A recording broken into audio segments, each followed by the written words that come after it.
অনেকে বলে না যে 5 থেকে কি 1-এ দিবা যায়, 5 থেকে 1-এ দিতে পারো না। তো আমি তো 4 থেকে 1-এ দিলাম, একদম গাড়ি স্লো হয়ে গেল, স্পিড ব্রেকার ছিল উঁচু, দেখুন 40+। এবারে কি করবো, আমি এখানে 5 নম্বর গিয়ারে ফেলে দিলাম তো। এবারে দেখুন এখানে সামনে স্পিড ব্রেকার আছে, দেখুন এখানে আমি 1-এ দেবো, অনেকগুলো স্পিড ব্রেকার আছে, এখানে আমি 1 নম্বর দেবো। 5-এ দেখুন টেনে এখন চলে যাচ্ছি।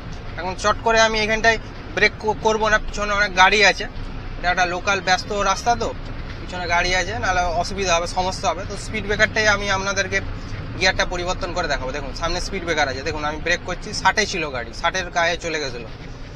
তো এবার দেখুন এখানে দেখুন আমি একদম স্লো করছি, দেখুন 5-এ আছে, তো 5 থেকে দেখুন একদম ফার্স্ট গিয়ার করবো। দেখুন একদম আপাতত 3-এই যাচ্ছি, ক্লাচটা আমাকে ধরে রাখতে হয়েছে এখানে, তো 3-এই যাচ্ছি। এবারে আমাকে সেকেন্ড গিয়ার এখানে করতে হবে, স্পিডটা আরও কমে গেল, প্রায় 20-তে চলে গেছে। দেখুন এখানে আমি সেকেন্ড গিয়ার করে দিলাম। তো পজিশন অনুপাতে গিয়ারটা আমাদেরকে পরিবর্তন করতে হবে।